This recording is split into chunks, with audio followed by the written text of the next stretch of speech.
Catalunya Ràdio. Catalunya Àudio. Som podcast.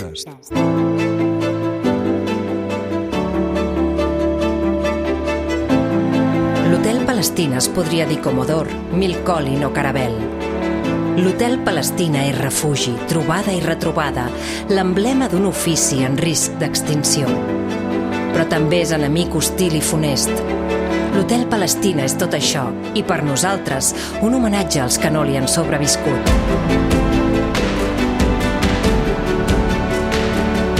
Hotel Palestina, el podcast de Catalunya Ràdio on reporters i reporteres expliquen l'altra cara del relat. Presentat per Marc Comas i David Fonseca.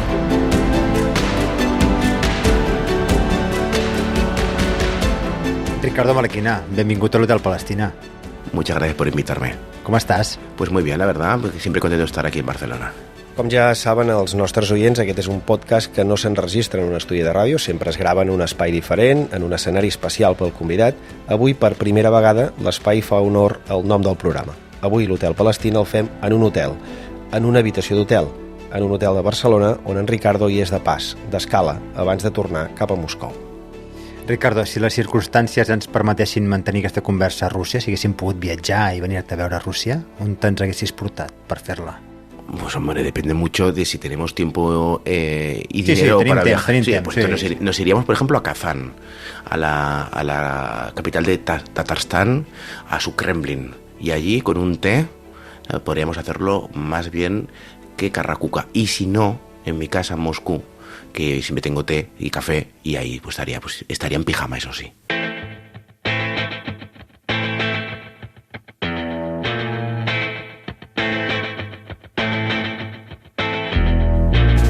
Ricardo Marquina Montañana és un reporter especialitzat en conflictes que ha centrat bona part de la seva trajectòria periodística als països de l'antiga Unió Soviètica i Rússia, lloc on resideix des de fa 15 anys.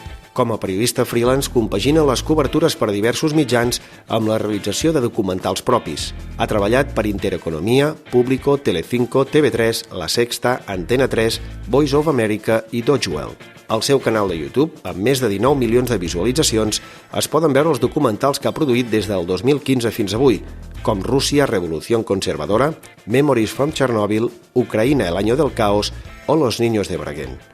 En aquest mateix canal hi ofereix altres produccions on mostra per capítols el dia a dia d'espanyols que viuen a Rússia, reportatges sobre la guerra a Ucraïna i una sèrie de vídeos curts titulada Russia No Comment. Ha cobert les protestes bielorusses del 2020, els efectes de l'explosió de la central nuclear de Chernobyl i els conflictes de Kosovo, Síria, Geòrgia, Armènia, Ucraïna o el d'Israel i Palestina.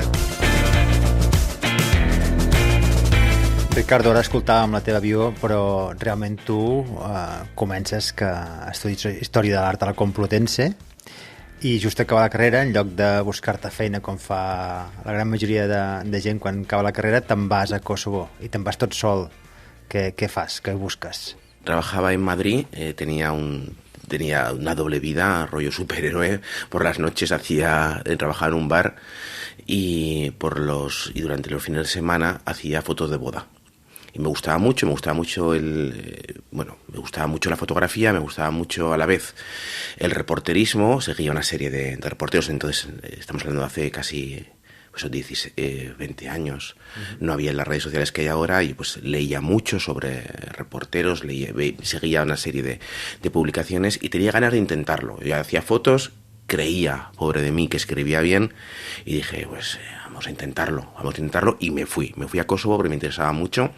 Se acaba de declarar la independencia unilateral de Kosovo, aquello era un cacao monumental el lugar y dije, pues no lo intento ahora, que tenía algo de dinero ahorrado sobre todo de las bodas, los bares no dan para mucho y decidí apostar. Me fui con solo una serie de teléfonos de algunos redactores en Madrid y me fui a hacer fotos. Por entonces no hacía nada de vídeo, hacía solo foto y escribía. Y de aquel salió mi primer reportaje, que era para un medio de izquierdas, ya difunto, creo, igual siguen, Diagonal. Me interesaba mucho el tema de la independencia unilateral, me interesaba mucho el tema Serbia personalmente.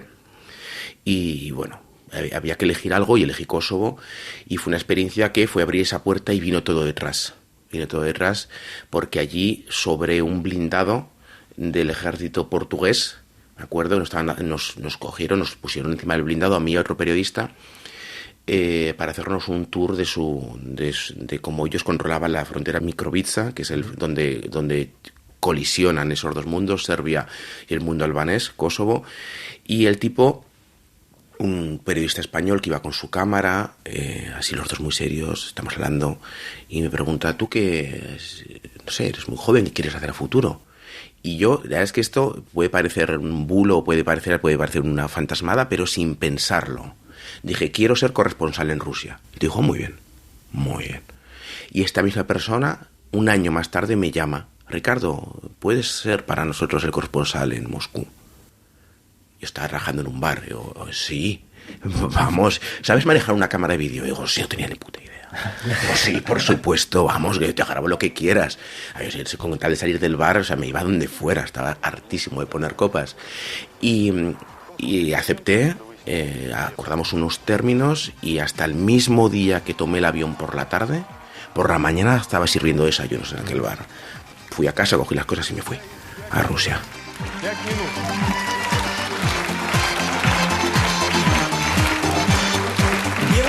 Сияет цветом черные глаза. Осень повернется летом черные глаза. Ricardo, ¿y com s'integra un manyo a Rússia? Com passes d'Osca a Sant Petersburg? Bueno, pues el primero, yo llego a Moscú, porque llegó para la guerra con Georgia, esa guerra en 2008, y a mí me mandan a Georgia, conocía el idioma, había estudiado antes en Bielorrusia, ruso, en la Universidad Bielorrusa, unos meses, y sabía algo, pero vamos, el mínimo para que no me dispararan, o sea, lo básico. O sea, y cubro aquel conflicto de manera muy precaria, porque acabo de llegar, no tengo las capacidades ni intelectuales, ni conocía, ni materiales para hacer, pero bueno, hago mis primeros reportajes sobre la guerra de Georgia y vuelvo a Moscú. Y en aquel momento Rusia estaba muy bien económicamente, y un euro eran 33 rublos. Para ponernos en contexto, ahora mismo un euro son 100. Entonces mi salario, que me ofrecía para entonces esta persona que me llamó, que era el director internacional de Intereconomía, el salario que me daba no me daba para vivir en Moscú. Yo tenía ya 28 años, no quería compartir apartamento, no quería vivir. Y dije, mira, o me pagas más o me veo en otra ciudad. Dije, vete a otra ciudad.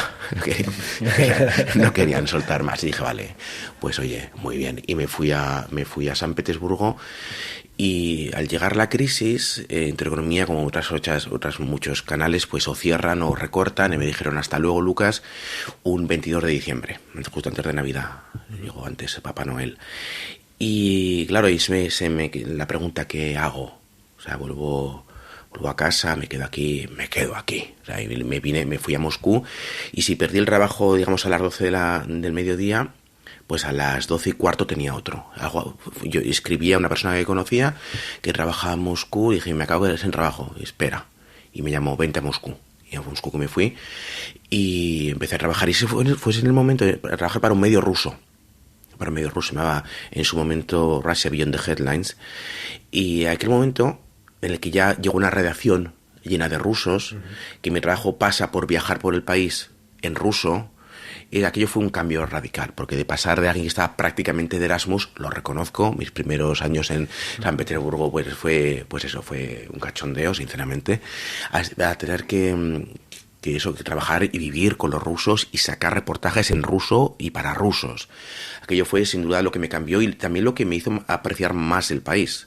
Porque si antes hacía un contenido, puramente para público hispanohablante, ahora tenía que hacer algo para rusos y entenderlos, ¿no? Y aquello, fue bucear en Rusia, y en poco tiempo me vi viajando desde Kamchatka a Kaliningrado, por todo lo ancho y alto y largo del país más grande del mundo. I aquello fue realmente el momento en que yo me vi forzado a adaptarme. I llavors hi ha un moment que tu et fas freelance i comences a treballar pel teu compte. Sí, pues eso viene en 2014, cuando empieza, tú hablas en catalán, yo te hablaré en aragonés, el pifostio que había en Maidán. Yo recuerdo que estaba en casa con la que era entonces mi novia, ahora mi esposa, y yo miro esto, ahora te digo, cago en la leche. Hay que ir allí. Tengo que ir allí, o sea, esto, tengo que dejar mi trabajo, o sea, lo que estoy haciendo ahora mismo no importa. Ahí se está cociendo, o sea, yo esto lo sabía, pero no lo sabía. Yo sabía que la importancia vital de aquel momento, de Maidán, de que era potencialmente un cambio de juego en todo el tablero geopolítico, por lo menos, de manera naif, yo pensé que solo en Rusia, ¿no? Y en el mundo postsoviético dije, ya está, me voy para allí, dejé mi trabajo y me fui a Ucrania, en principio para una semana, y me quedé 1 año y medio, porque primero fue Maidán.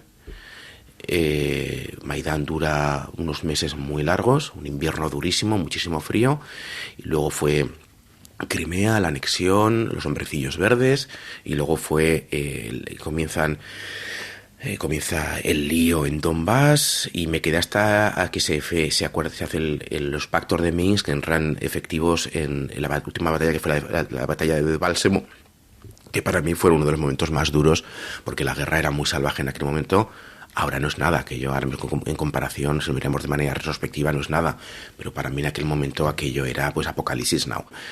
Y empiezo a trabajar primero con La Sexta, acto seguido con Telecinco, empiezan a llegar clientes y me pasa algo que nunca me había pasado, y era que los medios se peleaban por conseguir que tú estuvieses... ¿Tenía algú en allá? Sí. Algo, claro, llevaba años proponiendo vender una historieta aquí, una historieta allá, a nadie le interesaba, y de repente pues yo tenía que elegir, ¿no? En aquel momento pues me quedé con Telecinco y eso pues con ellos trabajé unos años siempre como freelance, trabajando para otros medios y entrando en ese mundo caótico y demencial que es trabajar de freelance.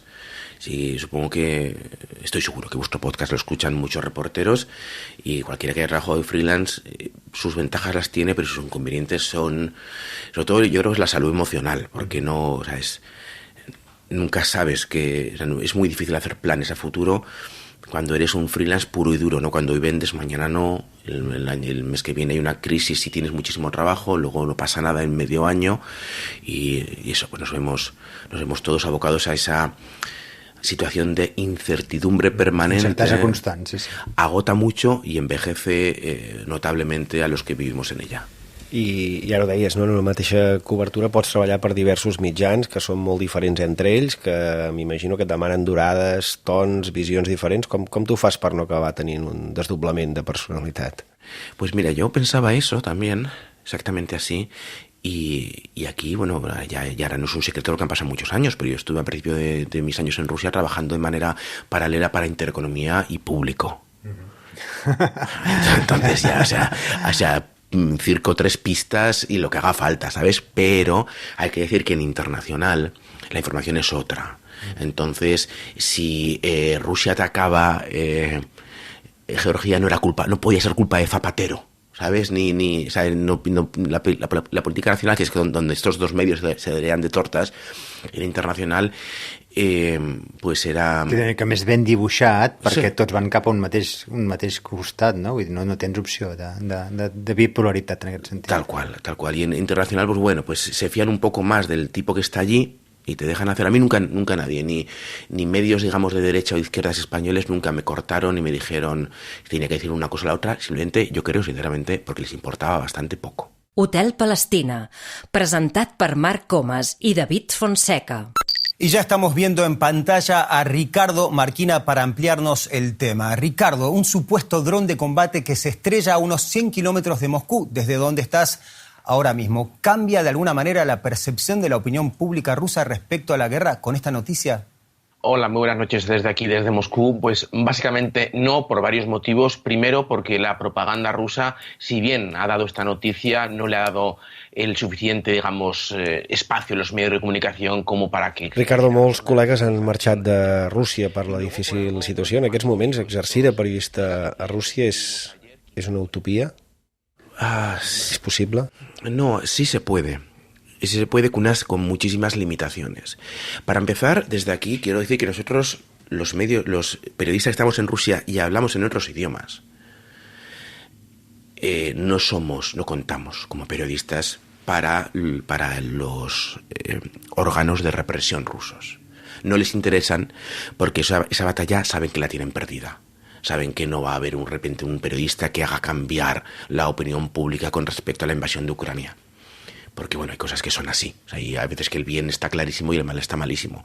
Por eso desde aquí, y lo digo siempre que puedo, aunque sé que no tiene ningún tipo de efecto, es un poco un brindis al sol, pero sí que quiero aplaudir una vez más el trabajo de los periodistas rusos que escriben o hablan o publican en ruso.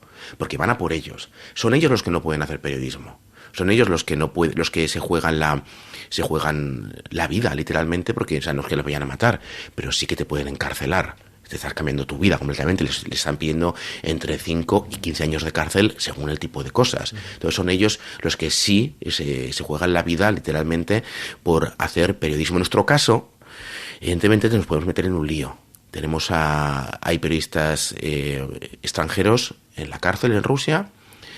Hay un estadounidense ahora mismo que fue detenido, si no recuerdo mal, cerca de Rostov del Don por intentar hacer un reportaje sobre la producción de armamento. Hay periodistas dobles nacionales, periodistas de origen ruso con pasaportes de otros países en la cárcel en base a la ley de periodistas de medios extranjeros, de agentes extranjeros, perdón. Entonces hay un riesgo, siempre hay un riesgo. Todos los compañeros que, aunque estemos hablando en español o en francés o en inglés o en catalán, en cualquier idioma, hay un riesgo siempre inherente a estar allí cuando dices lo que ningún medio más en Rusia dice, ¿no? Cuando hablas de estas cosas que el Kremlin no quiere de la que hables, pero insisto, ellos dan esa batalla internacional por perdida, y el riesgo sería hacer lo mismo en ruso, o tuitear en ruso, o publicar en ruso. Eso sería lo realmente valiente y riesgoso. En mi caso, yo puedo asumir, o sea, pienso que hay una jerarquía de interés de los medios represivos rusos. Primero, aquellos que publican en ruso. Luego están los anglosajones, británicos y estadounidenses sobre todo. Esos son los siguientes en la pirámide alimenticia de los medios de propaganda rusos. I luego estamos los demás. Però potser tu no tens aquesta sensació, però sí que algun altre col·lega aquí a l'Hotel Palestina ens ha comentat que ells s'han sentit en algun moment pressionats o fins i tot que els estaven seguint o que els estaven vigilant. Seguro que sí. También depende de en qué medio estés trabajando, cuáles han sido tus publicaciones y tus publicaciones, digamos, en tu vida social, en las redes sociales, y también las ganas que te tengan, evidentemente. Yo conozco a personas que se han marchado de Rusia, otros nos hemos quedado. Que ens han convidat a marxar, vols dir? Sí, y luego... Sí, no, y sí, hay personas que sí, evidentemente han sido presionadas para abandonar el país, ninguna duda al respecto. Hay otros que no han querido seguir con las normas que nos quedaban para trabajar, porque cuando te quedas en Rusia después de la guerra, pero ya no solo después de la guerra, sino después de la legislación que se aprueba semana y media después de la guerra, es cuando todos nos planteamos qué hacemos, ¿no? Es una ley que por ley prohíbe lo de las fake news, las noticias falsas sobre el ejército ruso, que es lo que está llevando a la gente a la cárcel. Entonces, ahí salimos todos, yo también salí del país, porque no sabíamos cómo se iba a aplicar esta ley. Y luego entendimos, o yo entendí, me puedo equivocar, que es una ley que está pensada otra vez para aquellos que publican y hablan en ruso. Porque hemos visto que poco a poco los medios internacionales, todos nos fuimos. Y poco a poco volvió la BBC, volvió la CNN, volvió Televisión Española, el periódico de Cataluña mandó otra persona, yo volví para Antena 3 y retomamos el trabajo con muchísimas limitaciones y sabiendo cuál era el tablero. Que no somos libres de decir y de hacer lo que quisiéramos, sobre todo por algo muy importante de entender. A mí, ni a ninguno que yo sepa de mis colegas, me ha llamado por teléfono el FSB, el antiguo KGB, y dice: ay, Ricardo, perro malo, ay, nadie. Pero no, es que no lo necesitan, porque yo tenía una lista de expertos y de personas a las que llamar para hablar de economía, para hablar de sociedad, para hablar de etnias o de lenguas, un listado de expertos. Ninguno va a hablar ahora conmigo, porque si ellos hablan conmigo, ellos tienen el problema, no yo. Entonces, los medios de represión rusos saben que han neutralizado esa amenaza, neutralizando a las seves fonts. Sí. Y ya está, el mensajero ya está. Yo estoy inhabilitado para hacer periodismo si no tengo fuentes. Entonces, esa batalla la han ganado yendo por ese camino. Els pocs periodistes que podeu continuar treballant, de vegades us acusen de ser prorussos, de ser afins al Kremlin. No sé si has patit tu aquest tipus d'acusacions. Mira, hay más tontos que longanizas. Y no tengo más. Es que, ¿qué te voy a decir? Yo con gente idiota, pues que no.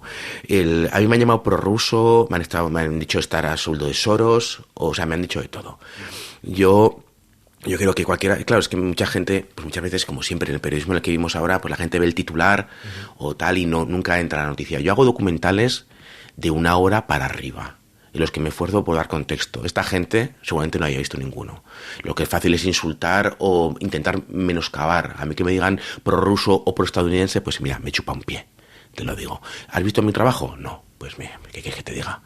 Y si alguien que ha visto mi trabajo me dice, mira, en o sea, alguien que muestre respeto por lo que yo hago, si me quiere criticar, le escucharé. Pero alguien que en redes sociales me diga que por quedarme en Rusia soy un prorruso, que le bailo el agua a Putin, pues mira, ¿sabes? Tengo coses mejores que hacer, sinceramente. Escolta, i ara d'aquí estàs de pas i d'aquí una estona agafes un avió i te'n tornes a Moscou. Quines són les raons que t'animen a seguir treballant a Rússia? Pues hombre, tengo una hija, tiene que comer todos los días. Qué vicio hoy. Sí, es una cosa, más comer y cenar, ¿eh? Yo le digo, hija mía, no puedes hacer esto un día sí, un día no. Pero, ¿por qué vuelvo? Por una parte, porque tengo que trabajar y mi experiencia laboral son 15 años en Rusia. ¿Podría intentarlo de nuevo volviendo aquí? Podría.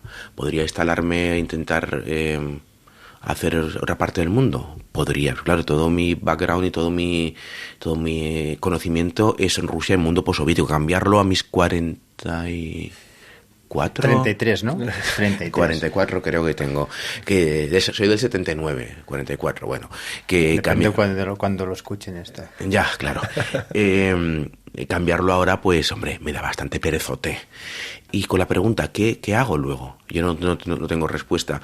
Más que nada porque Rusia se está sumiendo en una deriva muy oscura de la que no parece que vaya a haber salida a corto plazo. Rusia igual es un lugar maravilloso para vivir dentro de 20 años, porque yo tengo 40 y tantos. Dentro de 20 años yo tendré 60 y tantos.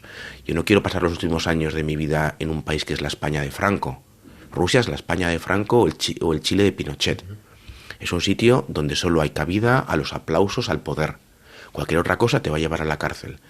Luego es un país donde la educación... O sea, yo el día que dije, me cago en la leche, qué locura, fue el día que fui a recoger unas cosas a la guardería de mi hija. Guardería, ¿eh?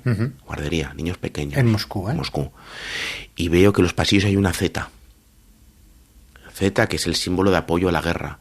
Cuando los rusos llevan años, o sea, que el mensaje de paz, ¿no? El mensaje este soviético de Mirna Miru, paz en el mundo, todo esto, la guerra es lo peor, hagamos todo contra la guerra. Y ahora solo en Rusia solo puedes hablar si estás a favor de esta guerra y quieres más guerra. Si, por ejemplo, dices, oye, habría que parar la guerra quizás, ¿no? Llevarnos bien, intentar solucionarlo, a la cárcel.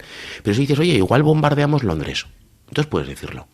Entonces, claro, este ambiente, pues yo que soy un pacifista clásico, o sea, no es que sea un hippie, pero sí que creo que es que las cosas hay que solucionarlas de otra manera.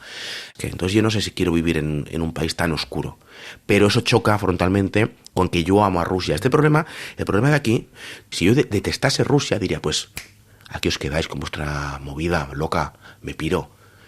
El problema entonces es fácil, la gente que se fue, bueno, pues oye, ya está, pero los que realmente amamos Rusia en lo profundo es cuando nos vemos en esta tesitura muy dura emocionalmente.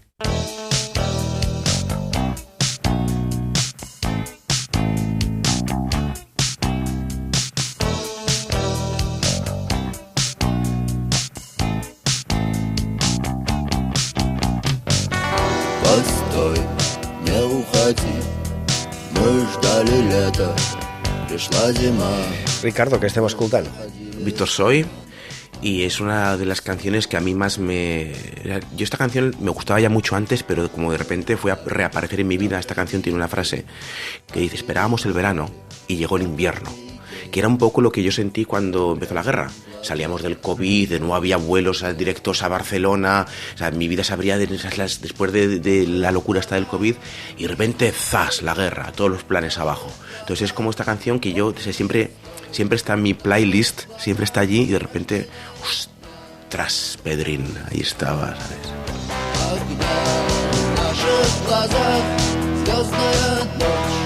наших глазах потерянный рай, в наших глазах закрытая дверь. Что тебе нужно, выбирай. Ricardo, ja fa més de 2 anys que el periodista Pablo González està empresonat a Polònia acusat d'un delicte d'espionatge. Amb en Pablo vareu compartir cobertures, viatges, amistat i, de fet, de les últimes cobertures que va fer les va fer amb tu a Ucraïna. Saps com està? Has pogut tenir algun contacte amb el seu entorn? El tema de Pablo es muy duro para mí, especialmente porque Pablo es mi amigo y, como muy bien has dicho, hemos compartido muchas cosas, y en el momento de su detención yo me quedo a cuadros. Se me hace muy difícil creer que pueda ser un espía. Yo defender a Pablo hasta que se demuestre claro y digno que cometió algún error. Yo creo que no. Creo firmemente que no. Creo que hay un abuso por parte de Polonia. Y yo personalmente no he tenido contacto con él. Tengo contacto con Juan Teixeira, es un amigo mutuo, que es una de las personas que coordina su grupo de apoyo, que ha recaudado fondos para mantener para el abogado. Sé que le ha perdido peso, pero pues sé que Pablo es una persona muy fuerte. Pero claro, no es fuerte hasta cierto punto. 2 años en la cárcel en Polonia, pues sin ver a tus hijos, en edades en las que están creciendo muy rápido, pues no me quiero imaginar en su piel. Tiene que estar siendo durísimo. Y bueno, pues ha sido un roto más de esta guerra. Claro, evidentemente a mí tangencial. O sea, el problema aquí es el dolor de Pablo y su familia. Para mí fue muy difícil por muchos motivos, porque es mi amigo, porque la acusación es muy difícil para mí de gestionar, porque si fuese verdad, que yo creo que no, para mí sería un golpe durísimo. Yo creo que no, y espero que por fin haya un juicio. Un juicio, o sea, yo sé que hay que respetar la soberanía nacional de Polonia, ese es su sistema jurídico, tienen prisiones provisionales de periodos, para mi gusto, muy largo, pero, o sea, no soy yo quien dicta eso. Están allí, yo espero que por favor haya un juicio pronto y que Pablo tenga derecho a defenderse, que hasta ahora en 2 años no lo ha tenido. Y si luego hay que depurar, si se demuestra algo, pues oye, yo ya no hay, pues habrá que aceptar lo que haya. Pero yo, hasta que no se demuestre que Pablo es culpable de nada, yo pienso que sobre Pablo se está cometiendo una injusticia. Si se demuestra lo contrario, pues tendré que rectificar. Hotel Palestina, el podcast de Catalunya Ràdio on reporters i reporteres expliquen l'altra cara del relat. Ho dèiem al principi, quan repassàvem la teva trajectòria. En els darrers 10 anys compagines les col·laboracions amb diversos mitjans amb la realització de documentals de producció pròpia.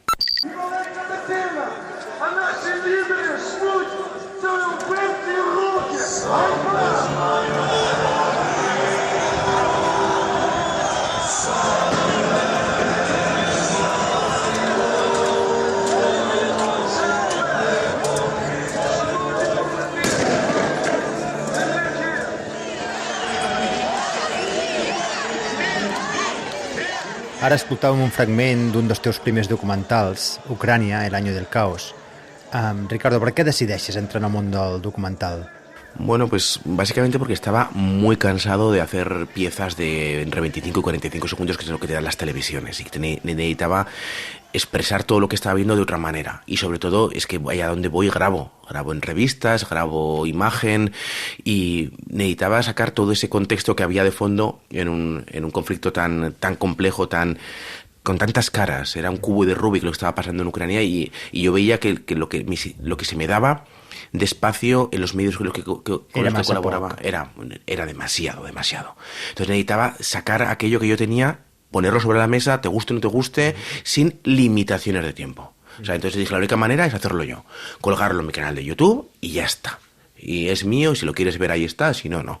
Entonces, pues alejarme sobre todo de eso, del formato de televisión, el formato en el que te dice más o menos lo que quieren, cómo lo quieren y qué duración tiene que tener. Yo quería hacer lo que yo quería hacer y punto.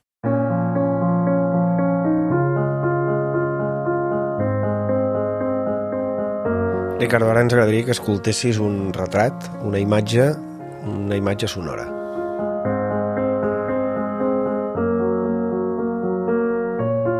A Ricardo Marquina le gusta contar historias, cosas que les pasan a otras personas, no hablar de sí mismo. Así que cuando le tocó hacer su bio en Twitter, puso que le gusta el chocolate, el de comer, y que duerme menos de lo que quisiera. Vamos, Dos cosas que a lo mejor no significan absolutamente nada. Un alegato random de reportero fetén interesado en cualquier cosa menos en sí mismo, como tiene que ser.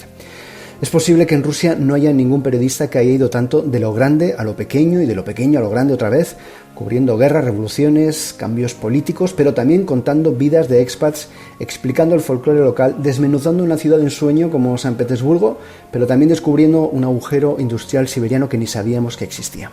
Vamos, que se ha pasado el juego ya, Ricardo. Por eso Marquina es un poco patrimonio de todos. Es un viejoven profesional, el tío todavía no tiene coche, pero tiene un legado.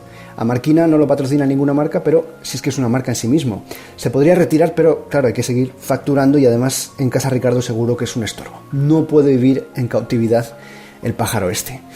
Y vivencias, correrías... Recuerdo cuando llegamos a cubrir Maidán en 2013, durmiendo en una habitación de un hostel con vistas al cuarto de lavadoras, o cuando yo me quedé tirado en Vladivostok, sin sitio donde dormir, y me dijo, te llamo en 5 minutos, y me alojó en un convento con unas monjas que él conocía. Vamos, que tiene a Rusia en la cabeza y punto. Y yo creo que es una suerte tener a alguien decente como él trabajando en Moscú, durmiendo menos de lo que se merece y haciendo bromas con el chocolate, pero sobre todo tomándose todo lo que está pasando muy, muy, muy, muy en serio.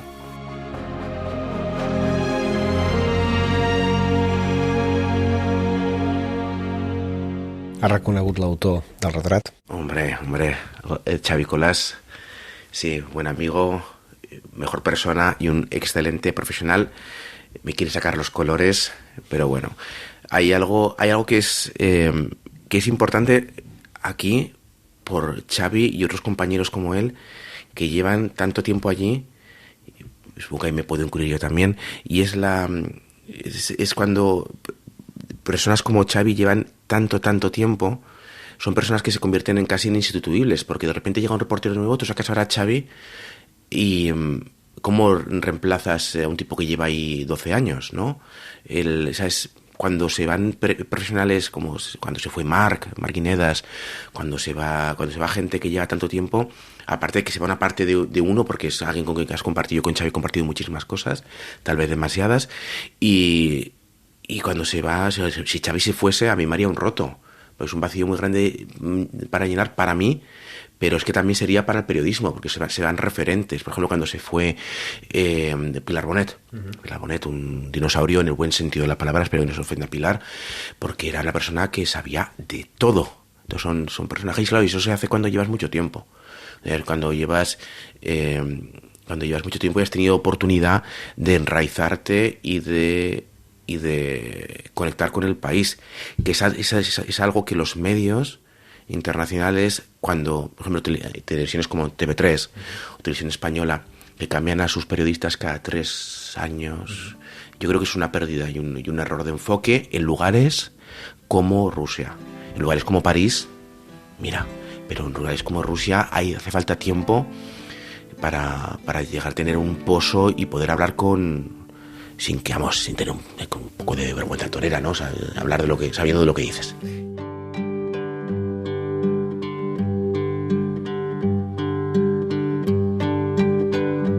Побледневшие листья окна зарастают прозрачной водой. Això que estàs escoltant és DDT? Molt bé. DDT es uno de los grupos clásicos del rock soviético y luego ruso, y para mí uno de los reflejos más claros de música popular, de lo que es el alma rusa, ¿no? Esta melancolía, este dolor que arrastra a muchos rusos, y yo creo que esta canción, que se llama Tapso, Esto es todo, que es una despedida, refleja muy bien esa amargura que hay muchos, no es amargura, es un pozo de tristeza muy profundo que tienen muchos rusos que han visto cómo los sueños se caen una y otra vez, se caen en los 90, en los 80, en los 90, en los 2000, se caen ahora con la guerra, y cómo eso va arrastrando esta melancolía que muchos rusos, especialmente los rusos de buen corazón, arrastran. Что возьму я с собой?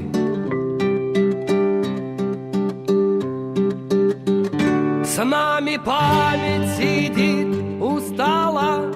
Com dèiem abans, ja fa anys que vius a Rússia, la teva parella russa, i tu des de l'any passat tens doble nacionalitat, l'espanyola i també la russa. Com a ciutadà rus, Et preocupa que et puguin cridar files? Hombre, por supuesto que me preocupa, evidentemente. Et poden cridar files? Si quisieran, sí. Si quisieran, sí. Es verdad que ya tengo una edad. Y sobre todo que soy doble nacional con un país que Rusia considera país hostil, que es España. Entonces, y soy periodista. Entonces, sería meter allí, ¿sabes?, a un periodista de un país hostil ahí en las filas. No creo yo que sea yo su primer opción. Ojo, la primera no, pero la decimoquinta igual sí. Entonces, evidentemente, me preocupa. Yo cuando hice la nacionalidad rusa lo hice por mi amor profundo hacia Rusia. Yo me imaginaba criando a mi hija en Rusia, en una escuela rusa, que manejase el ruso, que pudiese leer en ruso, que pudiese apreciar irnos un miércoles a las 4 de la tarde al Bolshoi, algo que no se puede hacer ni en Barcelona ni en Madrid. Entonces yo quería eso para mi hija y para mi futuro y para mí mismo. Y ver todo esto, y era por lo que, ¿sabes? Yo, aparte de por la comodidad, cuando llevas tantos años ser nacional de un país, yo creo que es algo lógico y es algo que ahora mismo ha venido un poco abajo. I ara que ens parlaves de la filla, com gestiones el tema familiar? Pues difícil, sobre todo porque hay que tomar decisiones a futuro. Mi hija muy pequeña ha cumplido 5 años, el 31 de diciembre, nació una Nochevieja, yo tenía la mesa preparada, se adelantó una semana y entonces vino Nochevieja, como las uvas, y bueno, pues cuando comienza la guerra y sobre todo veo que la cosa no va a mejorar pronto, tienes que plantearte, ¿no?, qué futuro quieres darle dentro de tus posibilidades, porque yo me puedo morir esta tarde, ¿no? Pero dentro de lo que yo puedo hacer aquí y ahora, ¿qué puedo hacer para que mi hija pues tenga lo mejor posible? Pues claro, surgen muchas dudas, porque yo no quiero arrebatarle a mi hija que ella es rusa y española, aragonesa, ella es muy aragonesa y habla ahora con acento aragonés, pero yo la dejo, cuando empieza la guerra la dejo en Huesca y me voy contigo, no sé si se puede decir, pero voy contigo a Moldavia. Vuelvo al mes siguiente y mi mujer la había escolarizado. Llego y ella no habla nada de español cuando yo la dejé. Y me dice, papá, ábreme esto, en aragonés. Y yo, pero perdona, ¿qué? Claro, digo, ¿pero qué pasaba aquí? Te dejo, alguna cosa has guanyat, també, no? Te deja un mes. Sí, pero quiero decir que me parece estupendo que mi hija sea muy española y mucho española, pero yo no quiero que deje de ser rusa. Claro. Y yo no quiero decirle nada malo de Rusia.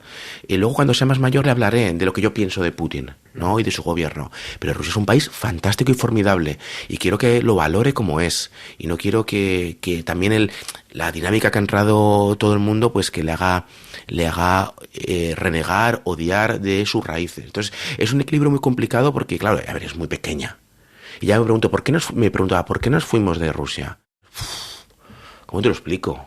Tienes 4 años, ¿no? ¿Cómo te explico yo esto? No es fácil. Bueno, pues es difícil y pues como yo habrá cientos de miles de personas. Hey, Mr. Reporter, how about talking about yourself? Do you like what you're doing? A l'Hotel Palestina hi tenim una bona biblioteca molt especial que es nodreix a partir de les recomanacions dels nostres hostes. Ricardo, ens recomanes un llibre? Voy a ser tremendamente poco original, muy poco. A mí el libro que yo llego a Rusia a la cabeza, llego a Rusia con ese libro a la cabeza, es el de Kapuczynski, El Imperio. El Imperio es verdad que Kapuczynski es un personaje con sus luces y sus sombras, pero el Imperio es un recorrido por la Unión Soviética, por ende Rusia, que hostia, pues uno llega a Rusia y quiere hacer eso. O sea, quiere ser el Kapuczynski, o sea, evidentemente nunca puede serlo. Kapuczynski fue uno y ya está, pero quieres seguir esos pasos, no meterte donde no te dejan meterte, ¿no? Y ver esos rincones oscuros y hablar con los azerís y con los armenios y meterte, ¿sabes?, colarte en un avión, y ¿sabes?, lo quieres hacer. Entonces era como, o sea, hay que empujar hacia esto, ¿no? Quiero ser Kapuczynski en el Imperio. Que luego me quedo en Teo a la playa, pues ya lo hemos intentado. I a banda de Kapuczynski, un documental que ens pots recomanar?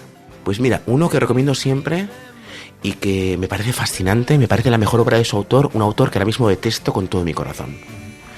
Nikita Mikhalkov ahora es y a perdonarme, es una perra del imperio.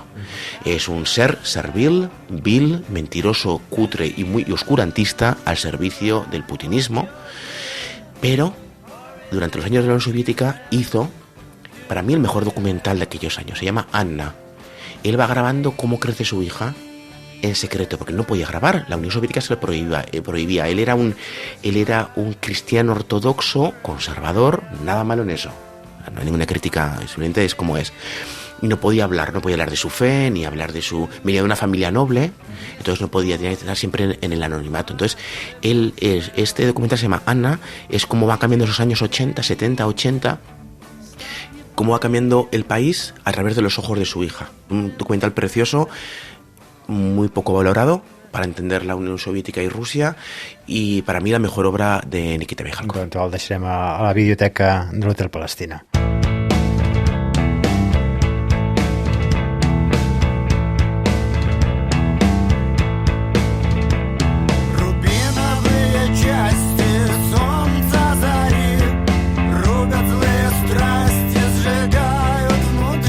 Aquesta cançó, Ricardo, es va convertir en banda sonora o en himne, ¿no? Gairebé. A mí todavía me emociona escuchar esta canción. Era la canción que cantaban los nacionalistas, y no solo nacionalistas, fue la banda sonora de Maidán. Entonces ahí Maidán es cuando yo me hago hombre como periodista, ¿no? De repente me veo en aquel caos, y la sensación de esa canción está muy encaptado lo que fueron aquellos días de emoción, de incertidumbre, de miedo, de muerte, de destrucción.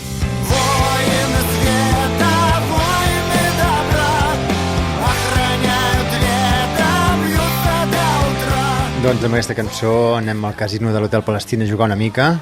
Et diem una paraula, un nom, i ens respons de manera breu què representa per tu, Ricardo. Ricardo, de manera breu. Sí? Ok. Comencem. Arale y bola de drac. La bola del drac i l'arare i el musculman són mi infancia. Yo vas aprendiendo el català amb l'arare, la bola del drac y el musculman. En Huesca veíamos TV3 cuando éramos niños. Los mejores dibujos que ponían eran TV3. Anem a trobar la bola del drac. Norilsk. Norilsk es un sitio fascinante en el Ártico que fue también un proyecto personal. 7 años me pegué para que me dejasen entrar. 7 años aplicando cada año para entrar, porque es una ciudad que solo entras si te aprueba el FSB. Esto es rock, camaradas. Es un proyecto de los que se han venido abajo, que es sobre los años 90, 80-90 y cómo el rock and roll jugó en la desintegración de la Unión Soviética. Ese documental saldrá. ¿Cuándo? No puedo prometerlo. Popescu móvil. Popescu móvil. Popescu es un... Bueno, Reza, se llama Reza, ¿no sabes? Reza, sí. Reza es un tipo que apareció de la nada cuando se nos había caído un fixer que resultó ser un desastre. Apareció un taxista allí y yo le miro a los ojos y le digo, este taxi no es el coche que queríamos. Y dice, bueno, yo vengo aquí si quieres, bien. Y me pregunta, ¿qué queréis hacer? Y le explico, yo te lo soluciono. Y un taxista que de repente... se convirtió en el fixer mejor que he tenido muchísimo tiempo, y que de hecho el siguiente documental que estoy terminando sobre Moldavia, que se llama El laberinto de la identidad, vamos, él va a los títulos de crédito, y ese es un tipo que apareció de la nada y me sacó un documental entero adelante. Y que no se llama Popescu. No se llama Popescu, Popescu és el mote cariñoso. Ara acaba'ns la història, val? Juny de 2018, Mundial de Futbol a Rússia. Reps un encàrrec, diguem-ne, especial i singular. ¿Estás hablando de Maradona? Sí. A ver, ya hay cosas de aquello, bueno, yo trabajo para Telesur, y cuando me llaman, digo, sí, bueno, sí, claro, ¿qué necesitáis? ¿Cámara? No, necesitamos aquí producción. Digo, ¿para qué? Vamos a hacer programa con Maradona. Vale.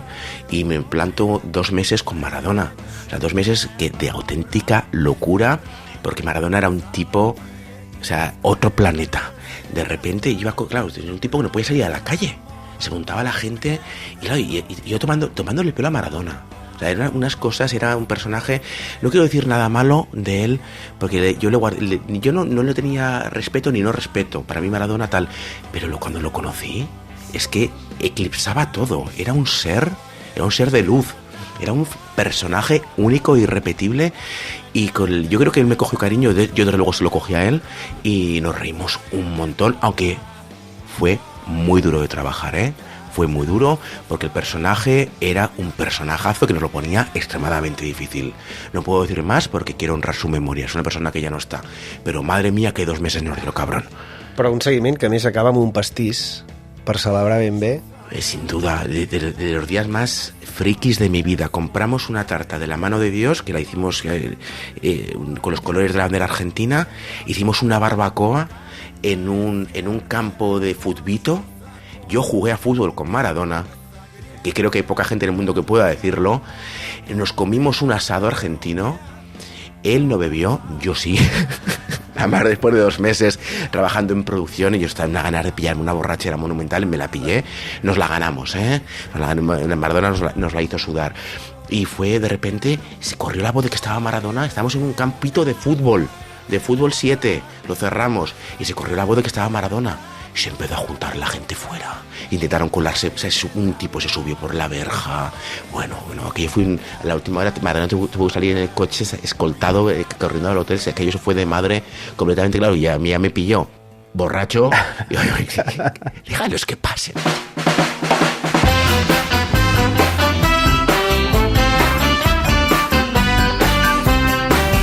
Maradona no es una persona cualquiera, es un hombre pegado a una pelota de cuero. Ricardo, anem acabant aquest Hotel Palestina. Com ens diries, o com t'acomiadaries en rus? Com s'hauria de dir?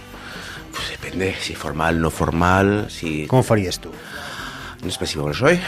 Очень приятно говорить с вами. Было очень интересно, безусловно. И надеюсь, что война скоро закончит, и что мир будет снова с nami. Doncs ara, quan acabem, ho podem fer, Marc, ho podem practicar. Sí, perquè trobo que ha estat molt llarg, no? Ens has explicat moltes coses, ¿no? Sí, no, eso he dicho. Os he dicho que muchas gracias, ha sido un placer hablar con vosotros y que la guerra acabe pronto y que la paz vuelva a estar con nosotros. Ricardo, moltes gràcies per haver passat per l'Hotel Palestina i molt bon viatge a Moscou. Moltes gràcies a vosaltres. Gràcies i fins una altra. Adéu.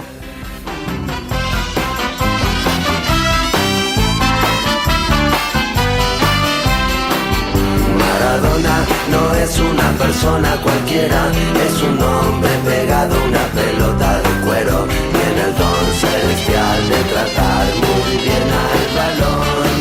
Es un guerrero, tiene el don de tratar muy bien al balón. Tiene el don de tratar muy bien al balón.